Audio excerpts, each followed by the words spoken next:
Il était une fois, dans le village d'Ailly-le-Haut-Clocher, un jeune homme qui s'appelait Charles. Il habitait dans une vieille ferme de pas grand-chose. Oh, c'est sûr qu'il n'avait pas beaucoup d'argent, mais il était très apprécié parce qu'il était très sympathique et qu'il rendait toujours service. Tiens, par exemple. Il allait couper du bois pour sa voisine d'en face qui était âgée. Oui, mais pas que. Il ramenait souvent des loncherons. Des loncherons, ce sont des pissenlits. Pour les lapins de son voisin. Ouais, mais pas que. Il a aidé pour la charpente. Il a donné un coup de main au jardin. Il a aidé pour réparer un mur. Et Charles, grâce à... Attends, il faut aussi le dire qu'il nettoie les vieilles tombes du cimetière. Ouais, c'est important pour la suite de l'histoire. Tout à fait. Et donc Charles, lui qui était si gentil, avait une amoureuse. C'était Ernestine. Ouais, ils étaient amoureux tous les deux depuis qu'ils étaient tout petits.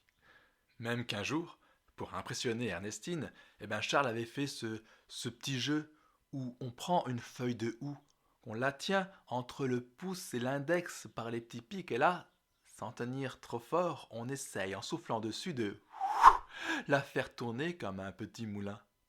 Et ce jour-là, Charles avait fait Aïe, ça pique. ce à quoi Ernestine avait répondu. Bah, si tu veux m'épouser, faudrait être plus courageux.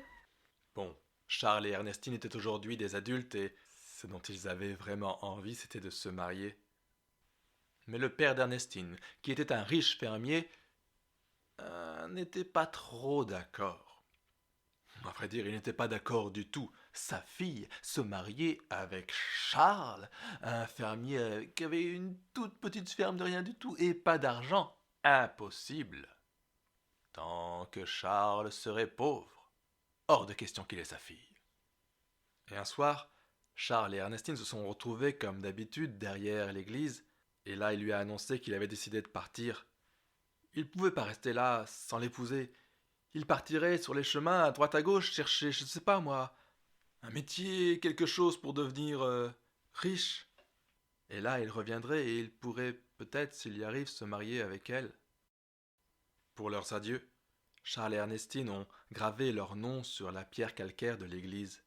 Et ils ont ajouté à côté une feuille de houx qui était le symbole de leur amour. C'est vrai qu'un cœur, c'est pas très original. Ernestine est rentrée chez elle et Charles s'apprêtait à partir. Il a fait une dernière fois le tour du cimetière qui, à cette époque-là, se trouvait tout autour de l'église. Et alors que la nuit tombait, il a vu sortir des tombes tout un tas de fantômes. Oui, tous les fantômes qui sortaient des tombes abandonnées. Et les fantômes ont dit comme ça. Tu as pris soin de nous, à nous de prendre soin de toi.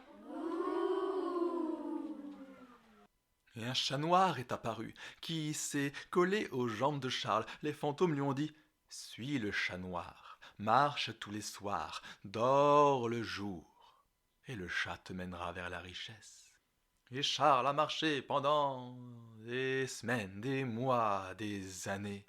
Il a traversé des rivières et des fleuves, il a traversé des forêts, des grandes villes, il est allé jusque dans les montagnes, et un jour, le chat l'a conduit à un arbre immense. Son tronc était cassé, écarté.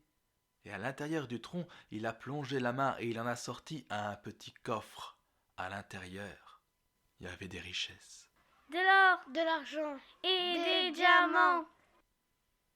Pendant tout ce temps, Ernestine avait attendu en vain le retour de Charles et son père l'avait fiancé à un riche fermier du village de Long, mais c'était quelqu'un qui donnait vraiment pas envie. Ernestine, elle l'avait surnommé le bougon, tout le temps en train de faire Gna gna gna gna gna gna. Mais une semaine avant le mariage avec le bougon, Charles est rentré. Ouais. Ernestine et Charles, ils se sont regardés, ils ont vu dans leurs yeux qu'ils étaient toujours aussi amoureux l'un de l'autre. Et maintenant que Charles était riche, le père d'Ernestine n'a rien pu dire. Alors, tous les deux, ils se sont mariés.